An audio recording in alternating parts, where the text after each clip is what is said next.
Hello again. This is kind of the third video I've done in terms of shouting out people on YouTube. I've done it before because when I see channels I really like them. Actually, I'll do two. I just thought. Now, the first one I got back to recently because my wife saw it, and I thought, oh yeah, cool. It's Chris Pirillos. He goes under Lockergnome in Seattle, Washington. He does a lot of unboxings, reviews. He's grown a big, massive community in the last 15 years. It's quite an astounding feat, actually, for what he's been doing. And I've been watching this the last few days. He's just, he's under about 300 blogs so far, doing everyday things. He does unboxings, he does reviews of technology, he gets things for free because he does so many videos. He's got, God knows how many, over 2,000 videos on his YouTube channel. I suppose it's a big shout out to him because he gives away stuff for free. He actually gives you free links on his TLDR, I think I got that wrong, the Lockergnome Daily Report, his actually name is. I actually got some off it, Copy, which is an upload. So I don't usually do this, but the reason I've used this is because it depends where I am on my note. I want to upload video because video takes a lot of space if you're uploading.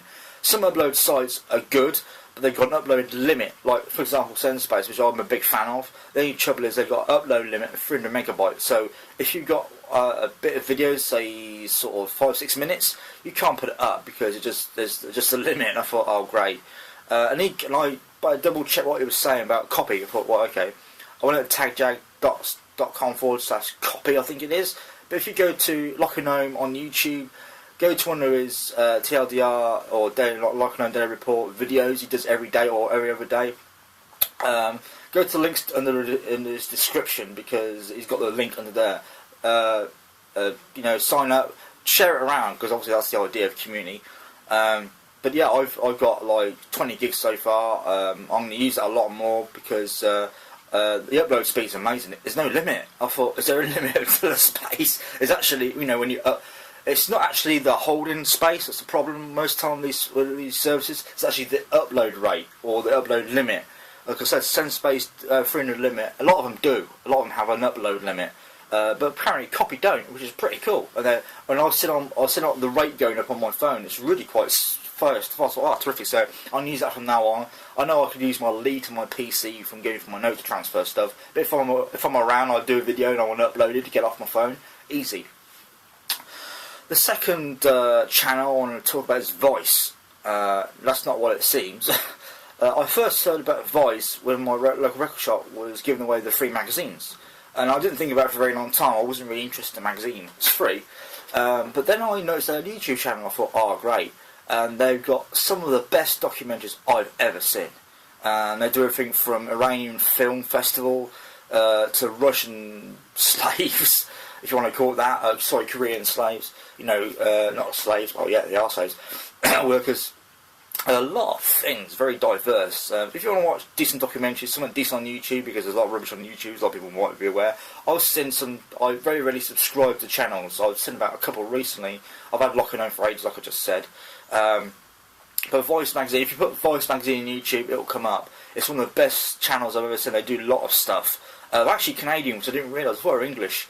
They do some English documentaries. Most of them are American. The head guy's actually American. I can't remember his name. But a big shout out to them for doing some great documentaries. I'm actually really surprised. I've seen them most. I haven't seen them what they've done recently, but they are really good. So, but yeah, I like watching them. There's some really fascinating stuff about drug cartels and making of drugs and where they come from. There's really diverse. There's like one which is really weird, which I saw. Which was there's a forest very famous for suicides in Japan. I thought they just come across really good stuff like that, some bizarre stuff you just never heard of, or you want to. It's like watching the Voice magazine version of David Attenborough. It's really fascinating stuff. So I recommend watching them. So it's Voice magazine. I'll put the description down here as well as Lockergnome because they're really good channels. They've been doing it for a while. I'm not quite sure how long Voice magazine's been going, but they do. I said they do. They're Canadians. They do a lot of American and Canadian stuff more than English. There is actually one from England where they do a big documentary on the drug problem in Swansea. It's kind of the documentary version of Train Spotting film. It's kind of what I compare it to. So yeah, so the description will be down below, the links for these two channels. So it's Lockergnome, run by Chris Pirillos, and Voice Magazine, Magazine channel. Many thanks.